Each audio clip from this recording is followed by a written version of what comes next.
Hello, good evening, and welcome to this evening's discussion of Stomping Ground, a talk about dance, land and culture, brought to you by Melbourne Conversations, the City of Melbourne's program of free public talks.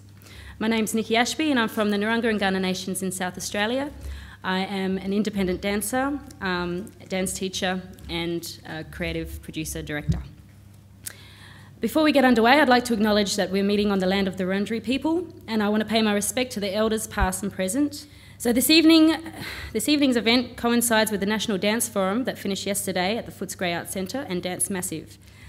Okay, so like I said before, my name's Nikki Ashby, and I first moved to Melbourne in 2004, and my main goal for moving to Melbourne was to pursue hip-hop dance, and being an Indigenous dancer, I basically started out doing cultural dance in Adelaide in South Australia with my uncles and cousins, and we would perform cultural dance as part of a way to sustain our own cultural dance practice within our community, as well as also providing opportunities for the up-and-coming generations. The dances that we did also involved a lot of contemporary dance versions of the cultural dance practice that we did as well.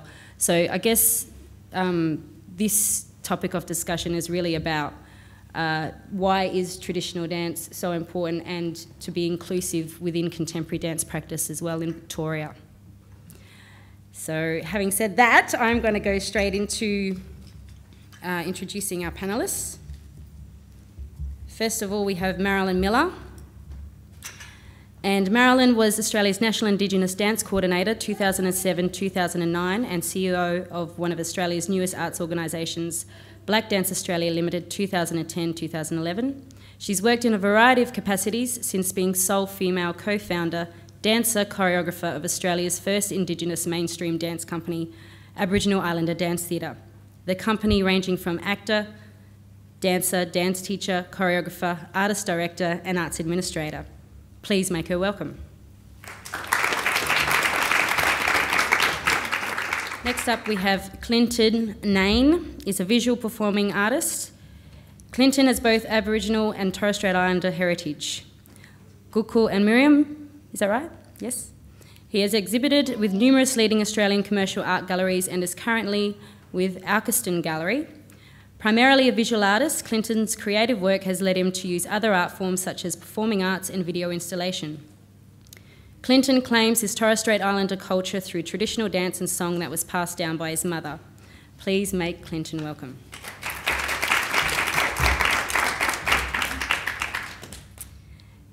Jida Gulpilil is an artist and a business, community and cultural leader. Jida's from Northeast Arnhem Land and Yorta Yorta on his matrilineal side. He was taught by his father, an esteemed elder and cultural leader, the great master dancer David Gulpilil. Please make Jida welcome.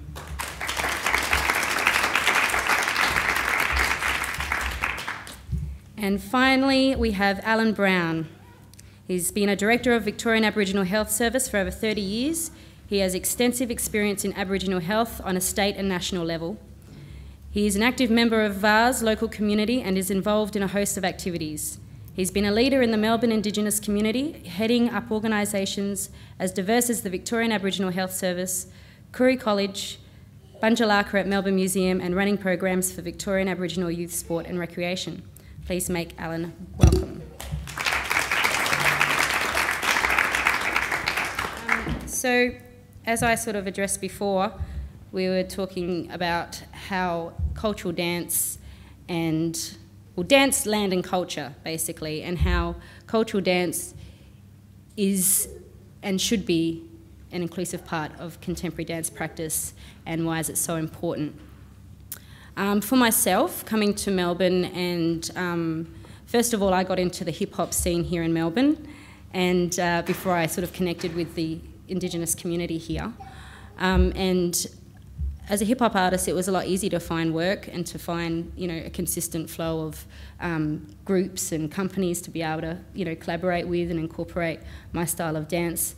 Also being able to utilise cultural dance and my cultural dance knowledge, and being able to infuse that with my hip-hop dance styles as well.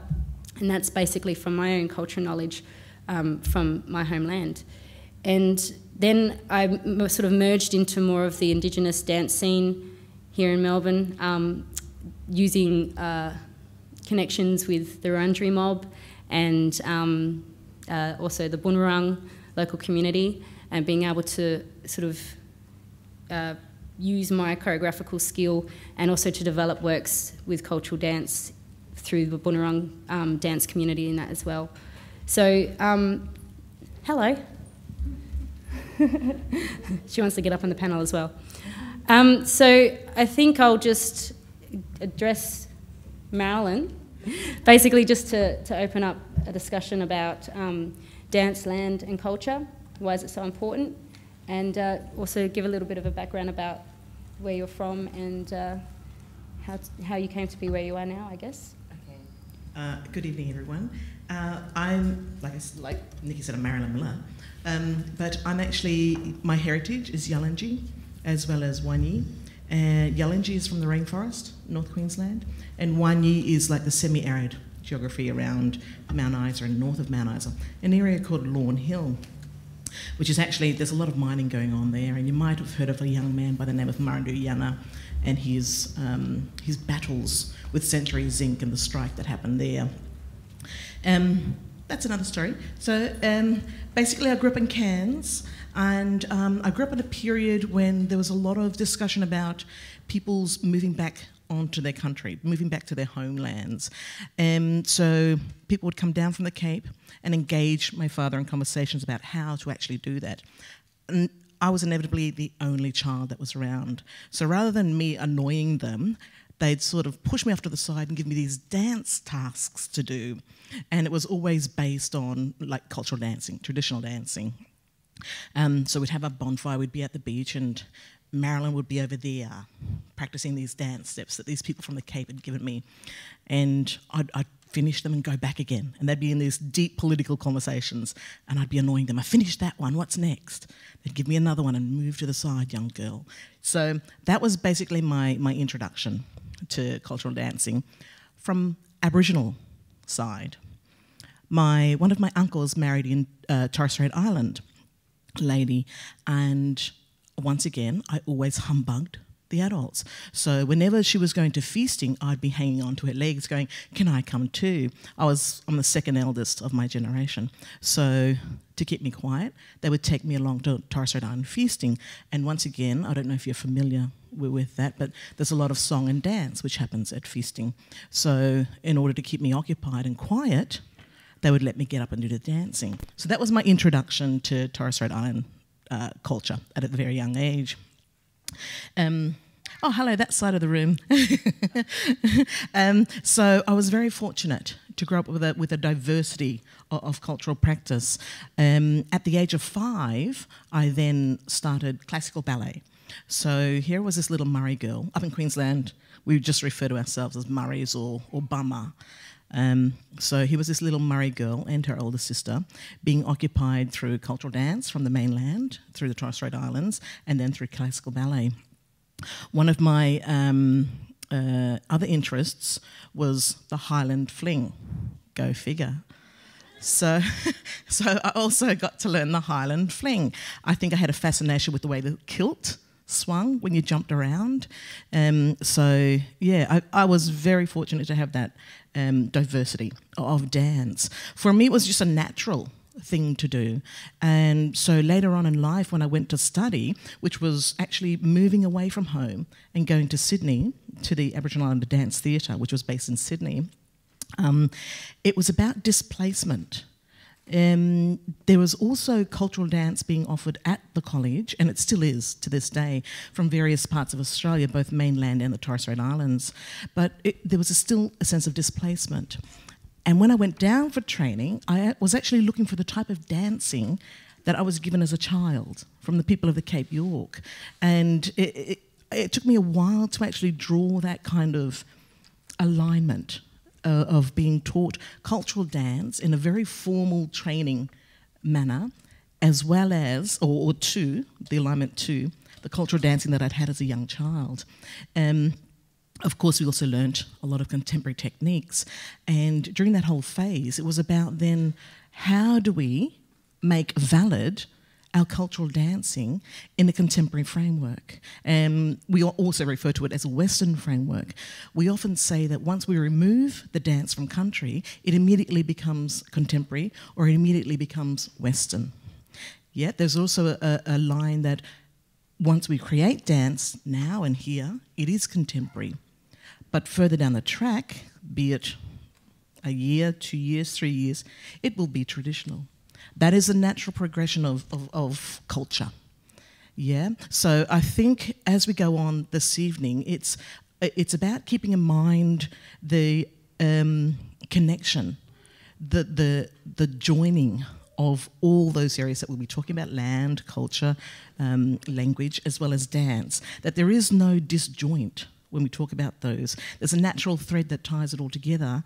And for myself, when I speak about dance, I visualise that thread anyway. Maybe that's 3 minutes. Yes? No. Another minute. Okay. So I visualise that thread. At the contemporary side then, in a formal sense, was a lot of training of other modern techniques. And I think they referred to modern techniques because they were a formalised strand of dance. It's only been a shift maybe over the past 15 years that modern dance has been referred to as contemporary dance. And I think that's because now we don't have so many techniques. We have styles, individual styles, which relate to the individual themselves, whoever the teacher may be. But in terms of techniques, we're not given those that were as we have learnt them before. In saying that, there is a practitioner, a choreographer in Sydney who has been linked with NAISDA, the college. It was ARDT when I went there, and then the acronym became NAISDA, which is now the National Aboriginal Islander Skills Development Association, which is kind of a strange name for a dance training institution, but we'll go with that. So she is working with the Dance Training Institution to actually devise a contemporary technique based on traditional dance forms. I know each and every one of you are thinking, how the hell is that going to be done when we've got 500 nations in Australia, right? So you can see the scope of that exercise. There has been at least a dozen different types of traditional cultural clan groups that have gone through NAISDA and taught the dancers from their country. So being able to draw from, extract, abide by cultural protocols in order to develop some kind of contemporary technique or modern technique is a very, very challenging thing to do. But that's an exciting thing. And let's hope that it does happen in our lifetime. That's the exciting thing that we could look forward to. I think that's the extra minute, Nikki. Okay, thanks, Marilyn. We might ask Clinton now the same question. Dance, land and culture. Hello. I was born here in Melbourne, and my family lineage goes back to Cape York, Torres Strait, and also the South Pacific of Namia, Lefu Island in that part of the world. And so with that as like Indigenous heritage or family that I'm connected to and country from this part of the world, that I guess is the influence, like culturally, like traditional way of thinking and music and dance and the reasons behind it, I guess, that stem to or come from those places. And that is all I see is within me. I carry that.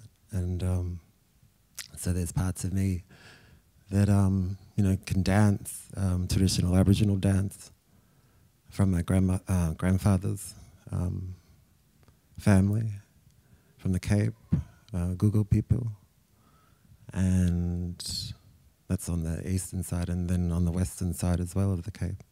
So and then the Eastern Torres Strait, which is the Meriam people, which are, I guess, widely known today from the Mabo native title case, where again, in that case on the islands of Mer, traditional dance was performed, sacred dance was performed to show the judges that were there that this is, you know, ancient tradition and culture that still survives today, is still practiced today. And these people, my family, had to dance these things for, I guess, the evidence to give proof of connection to country and sea and sky as well. So those dances come from those elements of country and life, as the land, the sea, the sky, the winds, the different seasons of the year, and then also the hunting and the food gathering, and the spiritual side of all of those things, how they're connected to us. Why do we do these things? The story behind that, which is very ancient and that I've experienced through my mother, Alan O'Harding. She taught me through, I guess, dance and dance is the message or the story that is carried through dance, that through the generations that perform this over and over again from one generation to the next. And it can, I guess, and it does alter and change to that new generation as well. Of course, since like pre-colonization to those dances that we still perform today were performed before white man came here. So we still perform them now, but they have changed through colonization. You know, we would be lying to say that they're the same. They're not. Nothing's the same. Nothing has been the same since. But we still maintain that connection and culture and story and language and history and knowledge. And then even through the South Pacific to places like Lifu Island, where one of my great-grandmothers comes from. And so music and song or dance and story comes from there as well, that I've been lucky enough to sort of know and be taught these stories and know the history. So I guess that from a very early age ingrains this great, you have a very, you're honoured, but you have a responsibility to carry this on. Yeah. So I guess out of 7 children that my mother had, I'm the sixth youngest, or the second youngest. And I guess I was the dancer. My sister also, Janina, was very much into dance as well, which I guess inspired me or kept me wanting more because it was all around me. I was lucky enough to have that as well. So, so what was I saying? Dads before that? Something? I was on to something. Hello. Oh, here I am. You can finish there if you like. Yeah, so now this is another story, but my mother was very ill with cancer, and so she made it one time before she passed away up to the Torres Strait, and she met up with family there, and they asked her, who dances in the family, you know? And she said, oh, well, some of the kids dance, or whatever. And they said, but who is interested in island dancing and that kind of thing? And she said, oh, I think Clinton would be, you know, the one that would like that. So they insisted that when she gets back home, she tells me that I've got to learn these dances. And I'm thinking, okay, what are these dances about? What are they? She said, they're the dances of our family. I'm like, okay, so what do they mean and all that sort of stuff. So she, over time, explained the stories behind them, the meanings behind them, where they come from, all those kinds of things. So I was lucky enough to have that given really as a gift to pass on to the next generations as well. So they continue this tradition. And, kapka, that is, from my family. So, and we have very many, there's a lot, I don't know how many different styles of kapka there is, and reasons what and how you dance it and what with, like your headdress or what you hold in your hand and all those kinds of things.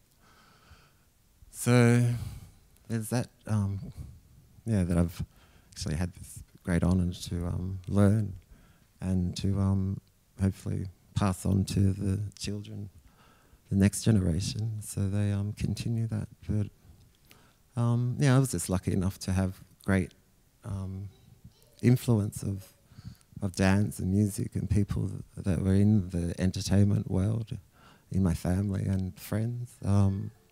So I was, I guess, from an early age just inspired by those people and thought, what a wonderful thing to do and achieve and to share. Like, it's a very, it's a great honour to be able to share that sort of thing to people, performing arts, traditional dance. And then also being an artist, a visual artist myself today, I've kept dancing and painting and what have you, but entwine these two mediums together a lot of times in performances and installation works and things like that. So that's again how I keep one alive, but also invent another and continue that tradition as well of sharing and telling story and reenacting stories and things like that these dances are about in today's world, or here in the city of Melbourne or what have you, but they're not in those on country either, so it's a whole different filter. Like, you're taking your history and culture and your identity to the world in front of you, all these different people, so they're no longer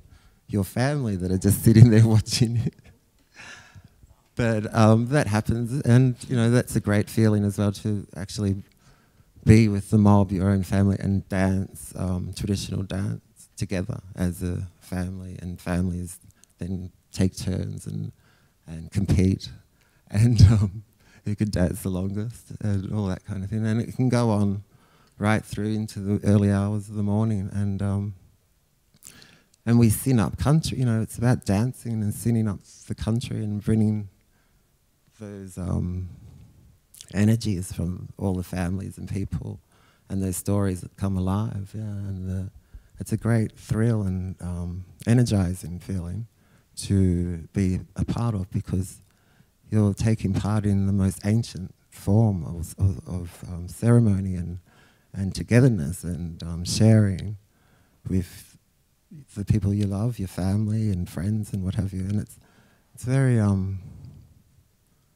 unforgettable in a way. You never forget that feeling that it can give you, and the feeling of the land shaking as well, like moving, and you can feel it under your feet from everyone dancing at the same time and pounding on that ground, stomping, and the ground vibrates, and that's the most amazing experience, like that's like the power of our whole energy and aura and who we are as Indigenous people and what we carry in strength and perform and share through dance and song.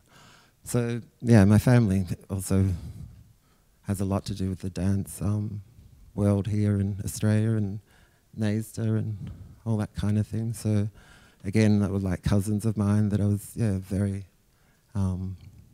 thrilled to know and see them perform, and I just found it really inspiring. It was really good.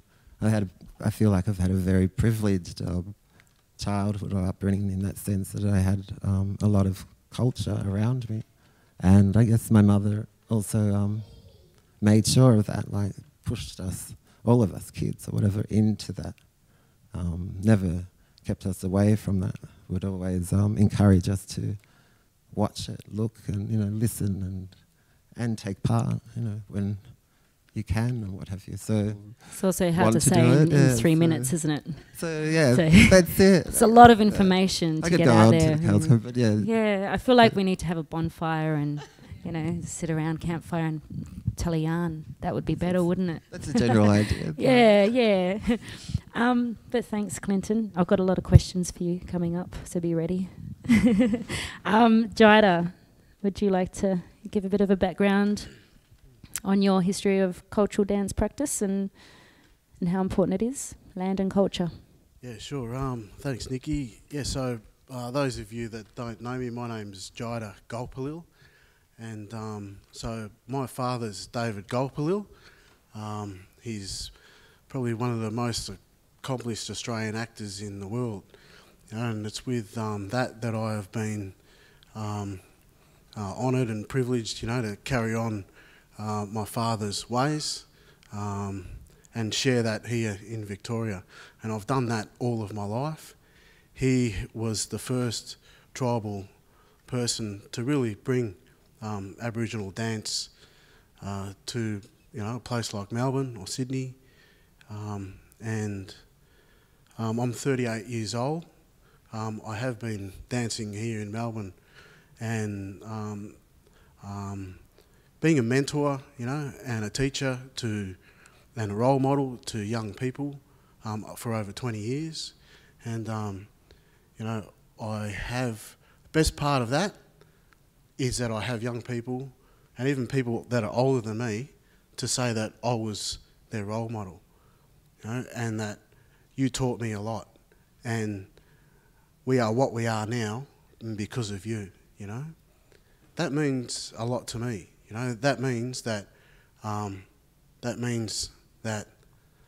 I have done the right job. I have carried on what my father had taught me, right, to inspire and empower other young people within our community. But my father's lineage, right? We come from chief dancers, right? And we call, we call that. See, my father and I are Jungai, right? We are the boss of our song and dance and our totems and our laws and our land in our country, right? And we operate under our marayin, and that's our law, and that's everything. That means law, custom, language, everything. And we come from the Mundalpingu language group, the Dalangor family group, the Mungal Garage capital of northeast Arnhem Land, biggest swampland in the southern hemisphere. You see 10 canoes, well, that's my family and my people, right? The old man in there, that was based on my great-great-grandfather on my father's side, right? It's a true story, 10 canoes of my people and family, right? My father married the late Sir Pastor Douglas Nicholls' granddaughter, right? Now, he was a man, probably another man before his time, He had this dancing spirit in him, I think, as well. Just like all of our old people. They're warriors, they're fighters, they're activists, they're educators, they're teachers, they're mentors, they're everything, right? What makes that is that fighting, dancing spirit, and then that flame and that fire you know, that burns inside us, you know. Because when we dance, we're trying to send a message. We're telling a story and we're making a point, right? And that point is whatever that story or song or dance is about, you know. Now, when we go out there and dance and tell our story through music, song and dance, we are carrying on the hundreds and thousands of years of practice and wisdom and knowledge and everything that we've learnt to here today, you know, in many different forms, whether it's hip-hop or contemporary dance, traditional, or a little bit of both. You know, I involve myself in the community at the highest level, native title. You know, a lot of us don't think much of native title, but you know, when it's the only thing out there that you're going to get, you get involved in it. Mm-hmm. And we also, I'm on other regional representative boards that, you know, that I'm there to pursue the aspirations and the objectives of our family, clans, communities, and elders, you know, ways, you know, to bring them out to the community, develop economically, culturally, you know, at a level that people can understand who we are, right? Even though that's on a different stage, we're still telling our story, you know, and we go back. We can people sing songs about the things that we're dealing with in native title, land rights, social justice, human rights, you know. But to step away from that and to talk about our music and dance is just as important, right? To build our community, you know, to function economically, you know. It is that on that foundation as well that we do our cultural business, right? People have to pay for us to go and do a welcome, right? People pay for us to go and do a show, right? You know? We have to have money to make an album, right? We have to have money to buy a canvas and paint that song or story, right? See? And where do we do it? In our house? Yes. But we need, of course, we need our land. At the moment, after over 20 years of what I've been doing and involved in the community, I've now just finished 15 months of business planning. Cost me over $40,000 to develop a business plan, to develop a company, right? A company that will deliver high-level programs and activities to government, corporate and community organisations.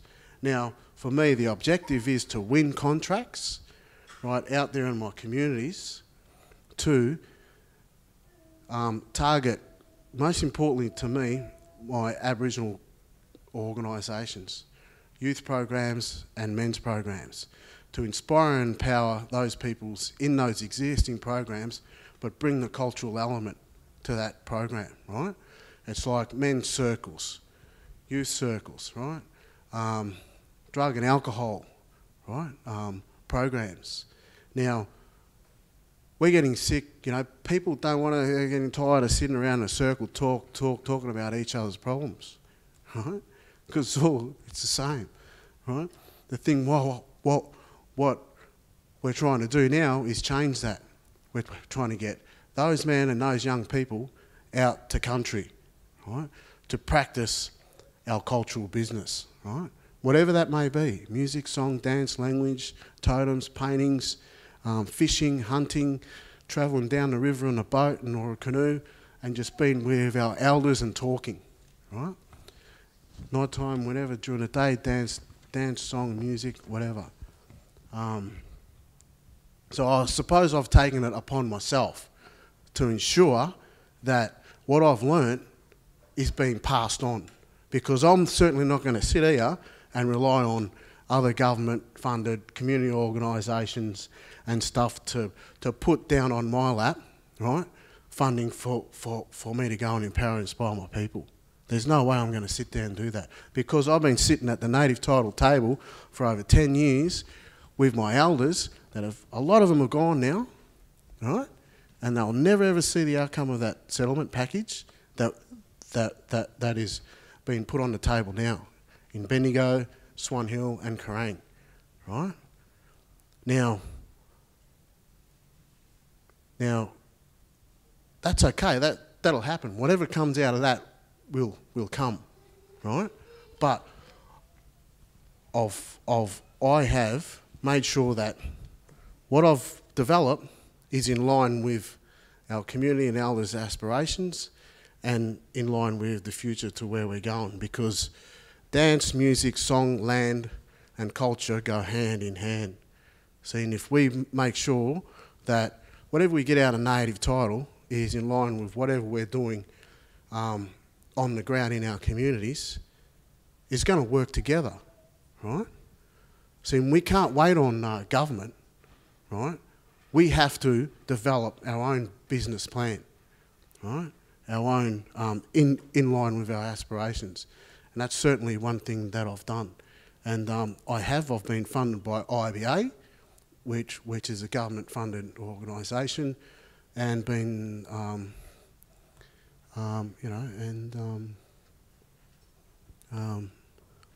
yeah, I suppose, the other and the rest of it just come from myself, But that's where I'm at the moment. Yeah. Yeah, I think it's a good point that cultural dance isn't just about the dance. Having listened to everyone speak so far, it's about the history, the language, the stories, the music. It's the culture as a whole that's really important. So the importance of cultural dance practice is bigger than the dance. Just to make that point. But having said that, we will just have a little pause for a moment. Sorry, Alan. We will get to you. But Auntie Diane Kerr, Wurundjeri elder and champion leader of her community, is here to give a welcome. I was wondering while I was feeling a little bit nervous is because we haven't actually had an official welcome to country, so I'll feel a lot better once we've had an official welcome from Auntie Di. Thanks, Auntie Di. Thank you, Nikki. I'd like to pay my respects to my elders past and present, pay my respects to the community here today, and all of you here today, and acknowledge your ancestors and families. I was listening to Jida, and he came and saw our elders a few weeks ago about taking the men out on country, and we fully support his ideas. He's a really, really cultural young man, and all of these people along here have got really true aspirations for our communities.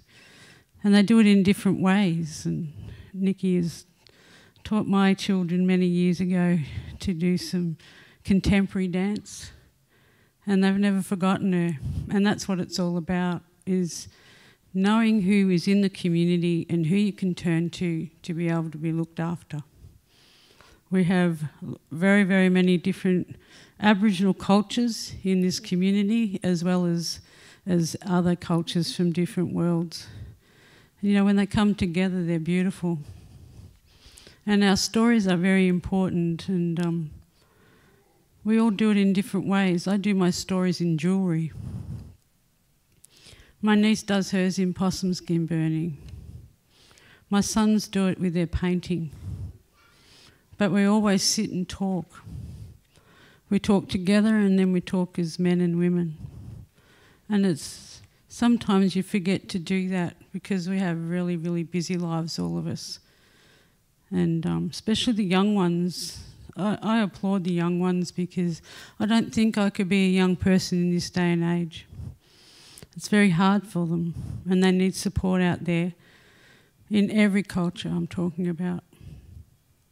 We all need to take a stand and look after our communities, and it doesn't take much.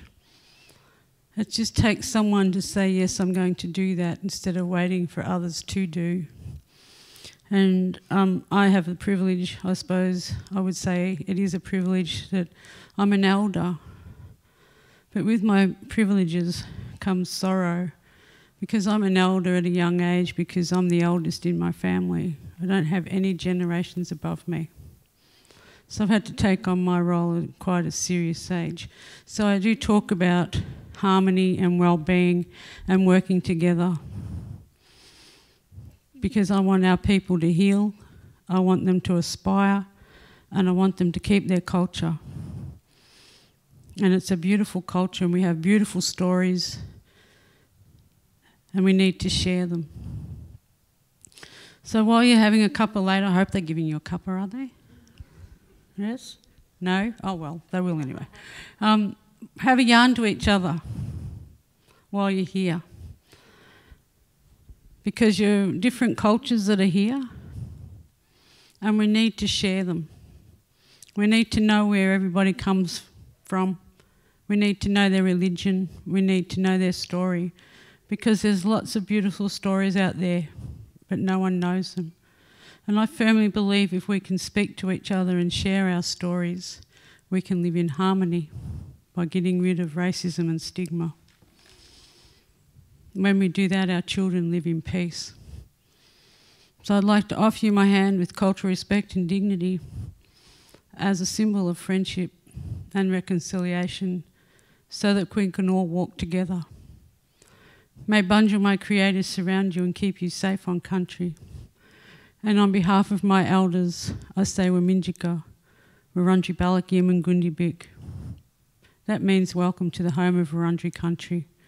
And I wish to welcome you all from the tops of the trees to the roots in the ground, because when you look after the country, it will look after you. Thank you. Thank you, Arnie Kerr, for that beautiful welcome, and it's great that you did come a little bit later so that you could voice some really great opinions about culture and dance. Now we'll move on to Alan Brown. Unlike my esteemed colleagues, and probably most of the people in this room, I'm not a dancer. It's not something which I do. Doesn't mean I've got some moves, but not for this environment, eh? Anyway, but you know what I mean. But seriously, I mean, some of the photos you're looking at, they're safe photos. They're family, so it's not. But you know, my partner and I, Lynn, we've got 4 wonderful sons, and they're all dancers. They're all dancers, and some of them are in the photos. They're all Melbourne boys. Okay, they know their country. They know their Yorta Yorta, you know, Gunichmari, Munitsmara, Wiradjuri boys. But I never taught them to dance. And I'll just let you know that I don't wear that like a chip on my shoulder. It's not a burden. I mean, I taught them other things. And it was my role to help them be men in other ways. And they got taught to dance from other people. And that's okay. That's okay. It's my job to, my role, I guess, to help foster what was good. And you can see in the photos some of the things that they do. And through the emergence of dance through the family, they were involved in the Koori Youth Will Shakespeare's, which is a pretty good local dance group for about 25 years.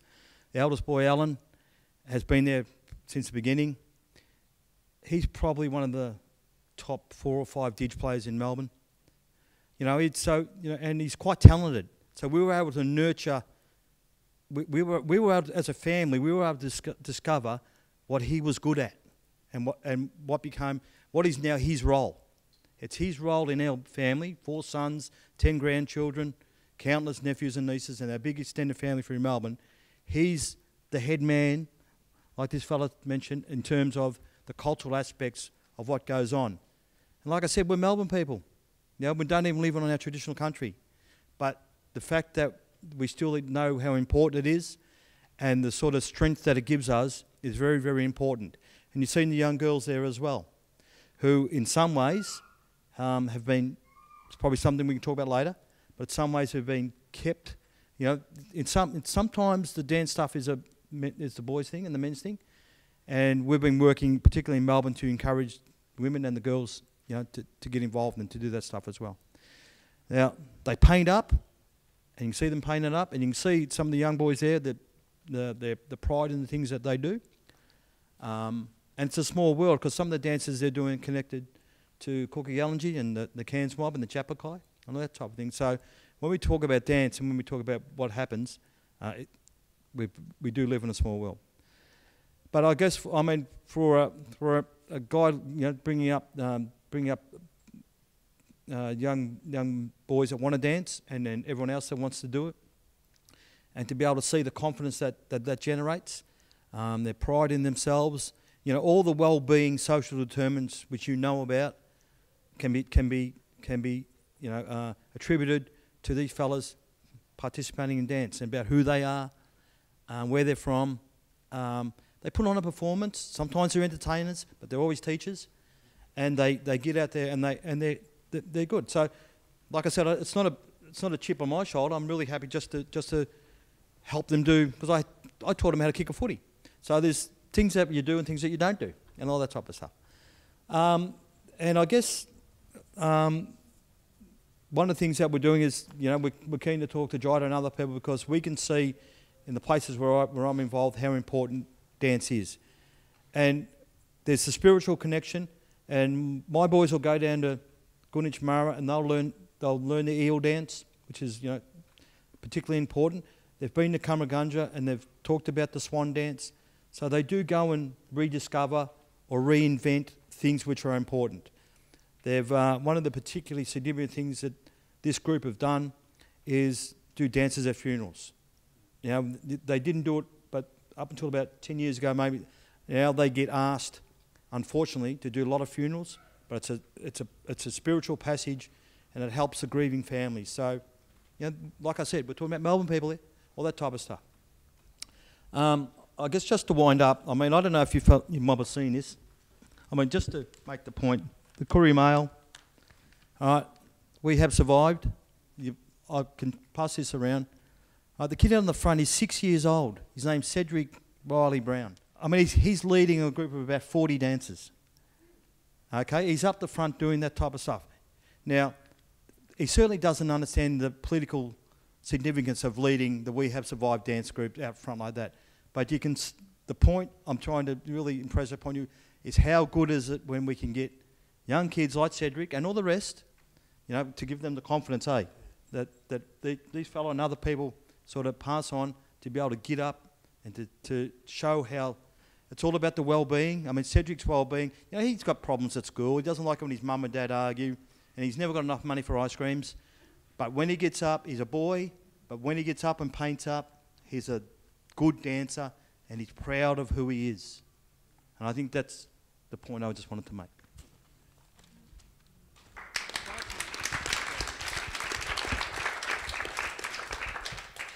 Thank you, Alan.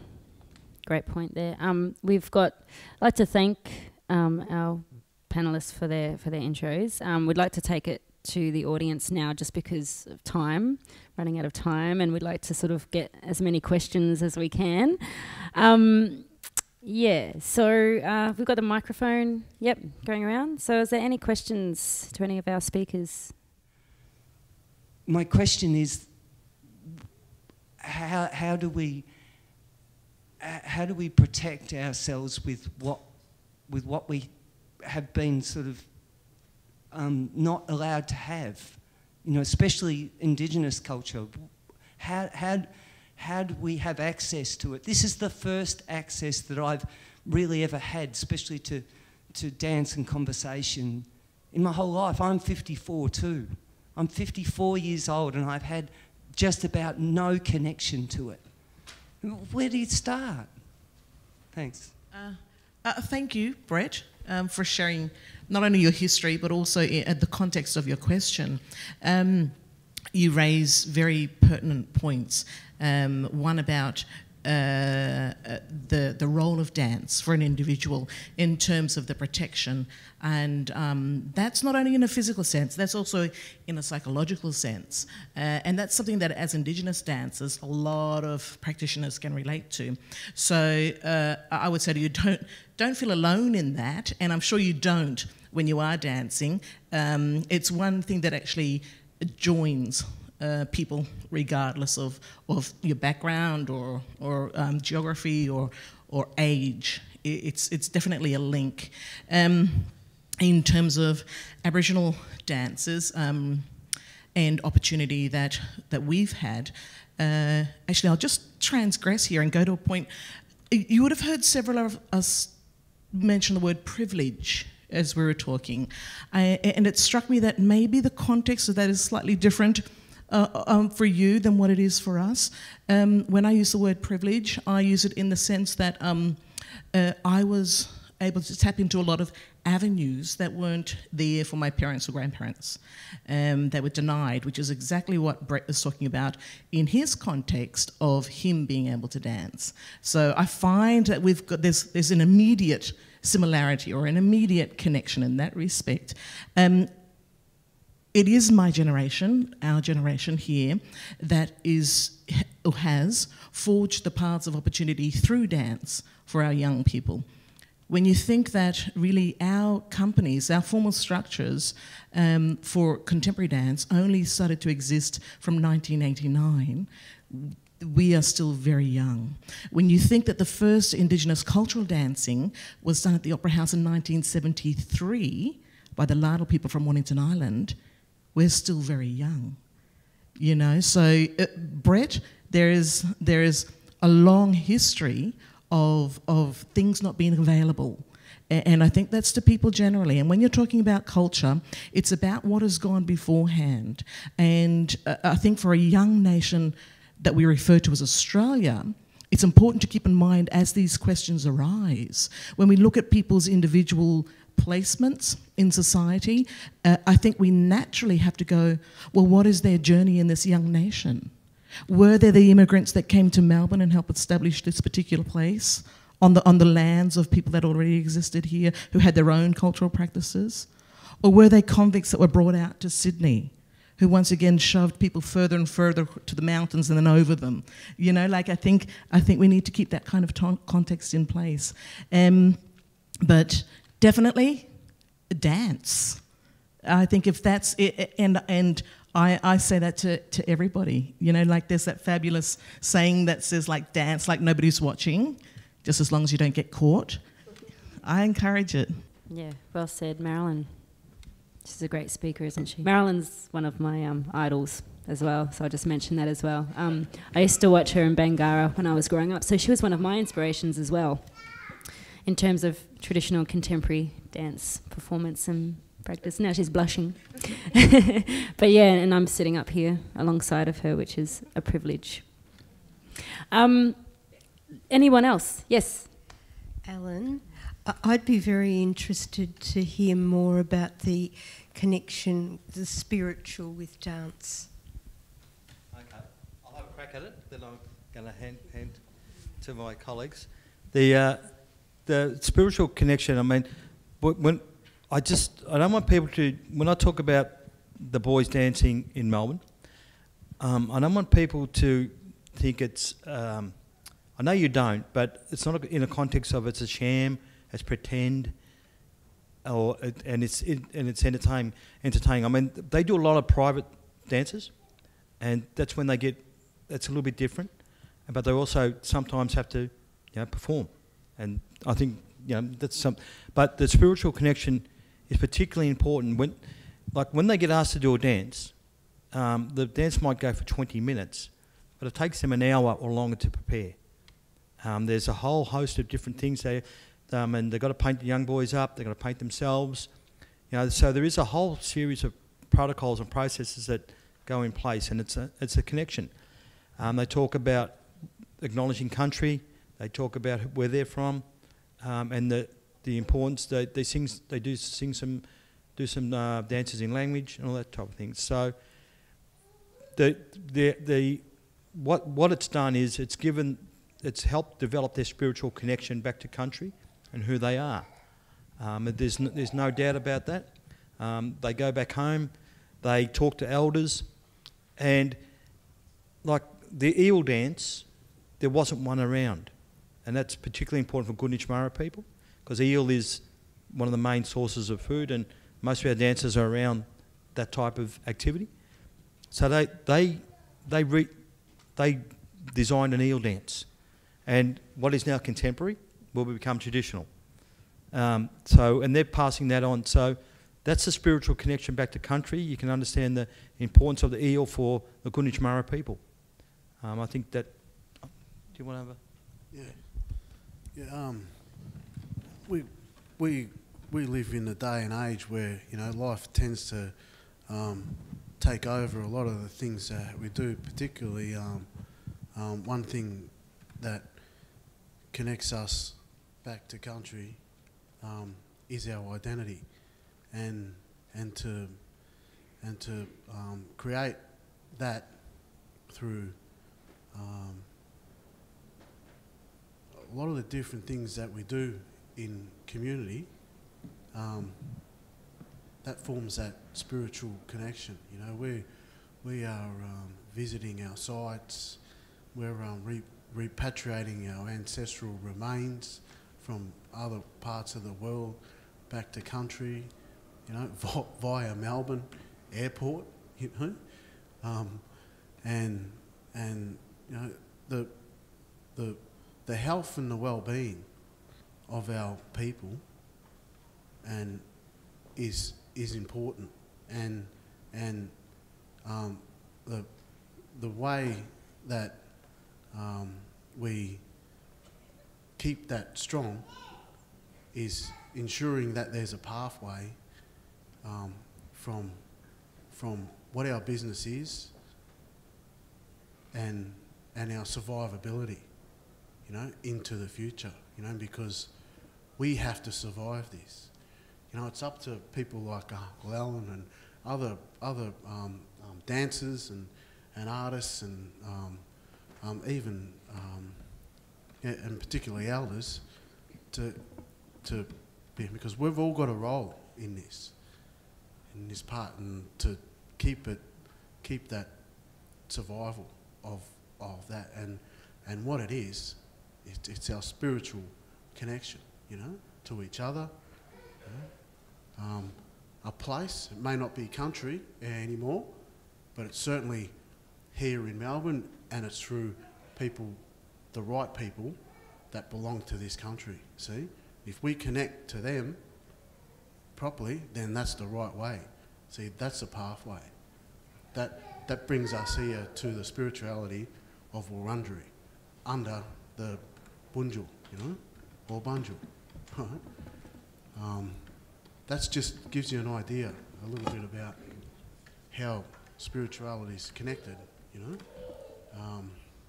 And you know, we respect that creation story here, see, and we know it, and we tell our kids, you know, what that is. So we're connected to it, see. Yeah. Thanks, Jida. I know that one of the questions, just before we keep going on, one of the questions that was posed to me was about why is there so little cultural dance practice in Victoria? And I would just like to respond to that by saying there actually is a lot of cultural dance practice going on in Victoria, but a lot of it is through community and through family teachings, and, you know, cultural stories and practice, and researching and recreating cultural dance as well.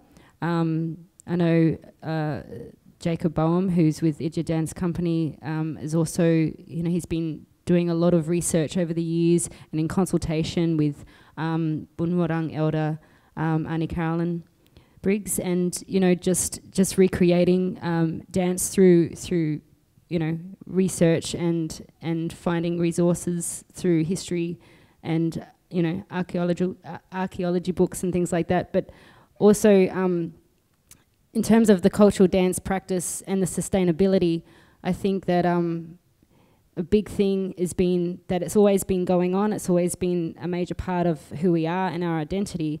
But in terms of it being incorporated into the mainstream dance industry and also training, like, you know, consistent training and all that, that I think there needs to be some kind of, you know, emergence happening of you know, of those two dance forms coming together so that there can be, you know, consistent training.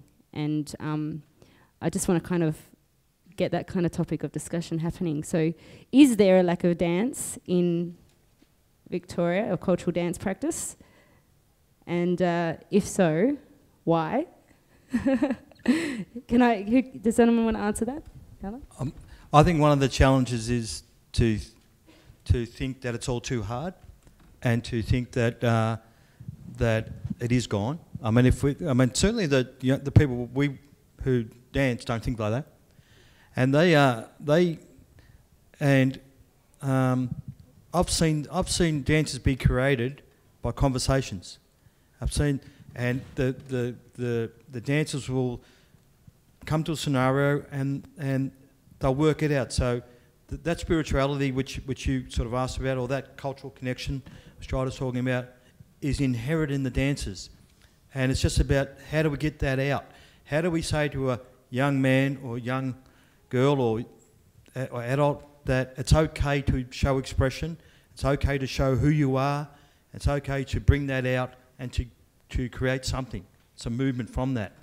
And that's one of the important things which I think is when you talk about connection to land, and it's certainly not lost.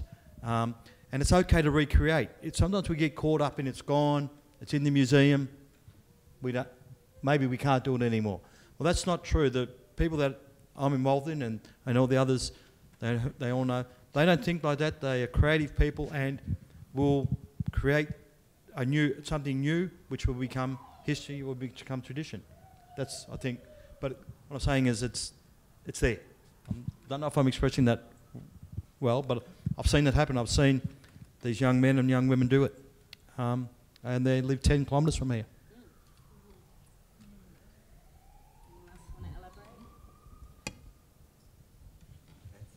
What about Clinton with the Torres Strait Islander dance practice, in particular in Victoria?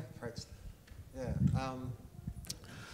Well, again, I guess it's different for me being a minority within a minority, and keeping your culture alive and not living on country or even, 100 miles close to it or whatever, it's thousands of miles away. And not having those people, your family, majority around you as well, speaking language and doing things that our ancestors have been doing for thousands of years, practicing culture, and within everyday life, different elements of it or whatever it is, from food to song, gardening, whatever it is, has this ongoing connection and then continuation. And through dance, again, is that connection. So they're all very, they're different ways of expressing who you are or what you are, and all of that, and where you come from and what have you. So I just see it as a different form, like they're all very related. They come from the same hand, but they're just practiced in a different form, different way, a different expression. So that's like being an artist. I was saying I like to play with that and have that opportunity to play with maybe using traditional story, but changing the dance or the installation, for one thing, can be something made out of everyday, whatever objects, things that we live with today here in the city, but have some element to do with it, a continuation, like it's something that has changed but is still the same. We're the same people, we're in a different place, but we still carry our memory, we still carry our history and traditions, we still practice those things. So for me, living here is always a very, I guess it puts you to the test also. It's like, how do you pull together your song and dance in a place that you're maybe born into or what have you, but what you're talking about and dancing about isn't this country. So it's different, yeah, again, I guess that, I guess the great strength also, how it also survives and how, what gives you the energy to do that is also the other brothers and sisters, Indigenous families who are doing the same thing. So we also, I guess, get our strength and energy and wisdom and things like that to perform, to keep those traditions alive from each other more than anything, yeah.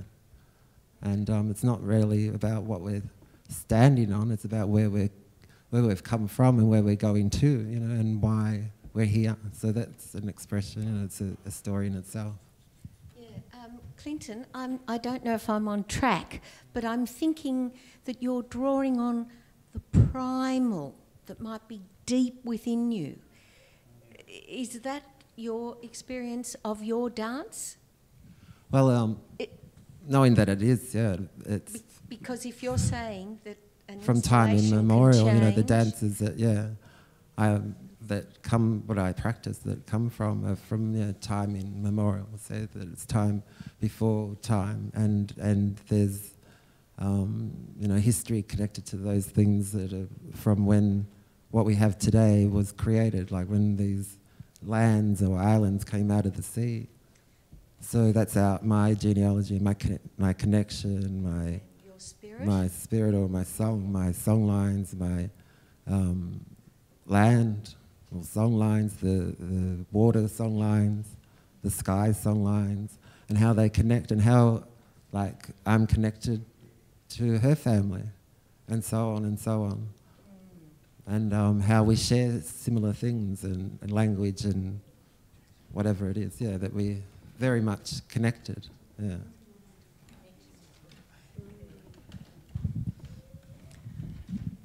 Thank you all so much. My name is Laura, and I sit here in awe of each of you as leaders. You're inspiring individually and collectively. You're very generous, you're articulate, you're hardworking. I'm really happy to hear Clinton saying that it's also helpful for you, that you're drawing strength, your well is being filled by being in each other's presence. I feel you're offering us an enormous collective gift. Feels to me like you're actually on the global stage, and a thread that's run through so many of your stories is the sense of seamlessness between spirit, country, community, family, dance, art. The importance of handing this on is something that's come to all of you. You don't look that old to me. And you've taken on this mantle. At 18, you were saying you were already a mentor. It feels to me that this is something for which the world is hungry. We're a small group tonight, but I know you've impacted on us very deeply. I suspect Brett is going to go back out onto the streets, taller and with more courage. But I'm wondering, what is the well from which you can drink that will enable you to continue this work that seems to me the planet is needing? I was quite a few of us were quite lucky to be involved in production that a few great minds had put together, and actually one of the producers is just sitting behind you there, and he's also my cousin, and this production was called Black Cabaret, right? Now, it was a sort of, it established an intimate scene where, you know, it was close to the audience, and it was a collective of different artists,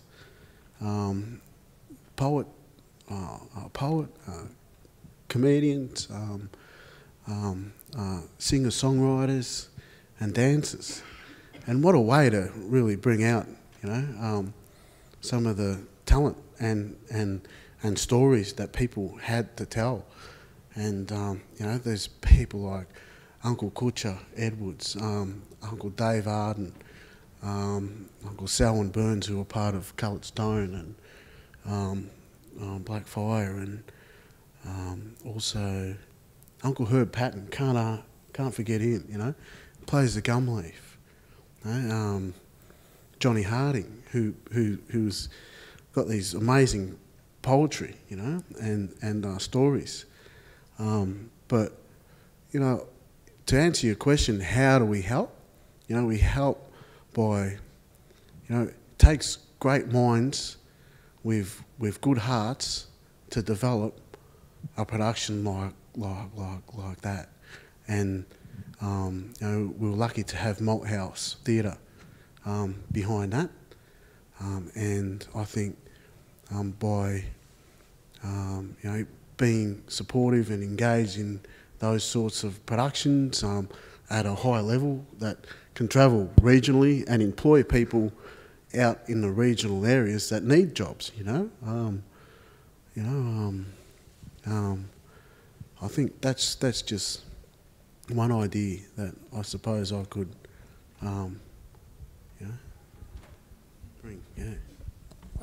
I think the well for some of us is that it makes a difference, and we keep drawing on that. Sometimes we take more than what we should, but I'm sort of pretty fortunate. I'm surrounded by dancers, the dance groups, and my Lynn Briggs is quite a good artist, and I sit and watch her, if she lets me, watch her do her paintings and that type of stuff. So there's a lot of creativity around my little personal environment, and I can see the well-being that they get out of that when they're creative and are able to express themselves. And when the boys and the girls paint up, it gives another depth to that well-being. The other side of that is we had a football netball carnival for youth up in Ballarat 3 months ago. I can't remember when, but it wasn't not long ago. And 300 Koori kids there, and we done some traditional dance sessions, and the kids joined in. Half an hour later, there was contemporary hip hop stuff, and they were into that too. So they were just happy, So you can see the it's just good for us to see kids enjoy themselves, I guess. We took them away from their environments for a little while, and they were playing footy and socialising and networking and making friends, and also dancing. So it was all good. So I guess that's the well-being well is the one I keep going back to. My question is how do we protect the integrity of our dance, our culture, and identity? And my second question is, how do we prevent the mainstream machine who look at some of our culture as a product to help support their objectives in their festivals or councils? How do we protect the identity, the integrity of our dance and our culture? I'll go 30 seconds. That's a good, fantastic question, Jace. I mean, for a lot of people I see get up to do it for the festivals and the events. Part of that is about saying, this is who I am. Bang, have a look at me, what am I? That type of thing. And I guess I've seen people who have been sort of knocked about a bit be rejuvenated through that opportunity to go and get on a stage and paint up and dance. So, I think it's important that we were involved in that also. I don't know what happens elsewhere, mate, but I know that what we do personal stuff too and private stuff. I know this fella does too. So it's important that, and we do that, nobody knows about that. But they shouldn't either. So there is space and time, and it's about encouraging people to do that as well, and at the right time. Yeah, I'm glad you asked that question, because it's really that's what I believe what we do is about. You know, always passing on that integrity. You know, that's a real key to people to understand who we are, how serious we are about our business. You know, how it's carried us on, how it's put us here today, and where it's going to take us in the future. Because, see, we need ourselves up here, you know, to make sure that that integrity is pushed, even across the contemporary stage. Because we don't want to see that cultural element taken away. You know, that integrity taken away in that dance. We've got to ensure that that's happening, and that's carried on, and that it's understood by our young people. I have moved away from the stage a lot.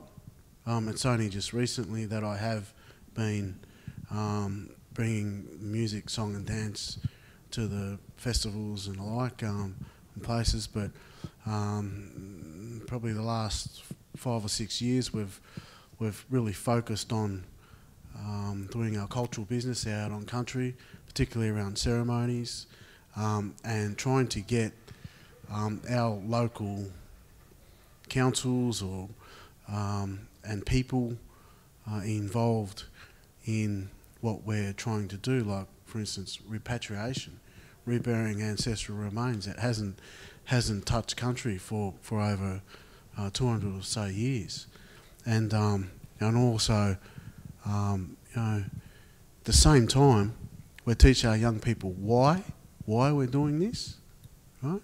How come we're burying these bones? How come there's only a few of it? Where have they been? You know? How are they connected to us? You know, imagine burying your ancestors out of a box that's been flown from some museum overseas, and then trying to tell your young person why we're doing that, and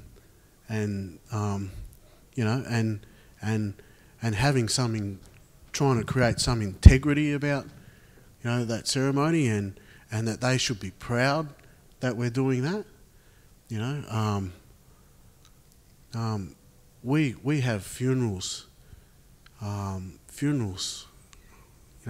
funerals in 1 year, many, probably too many, and like Uncle Alan was saying about that's what we're getting back to. We're getting back to now bringing our cultural business to our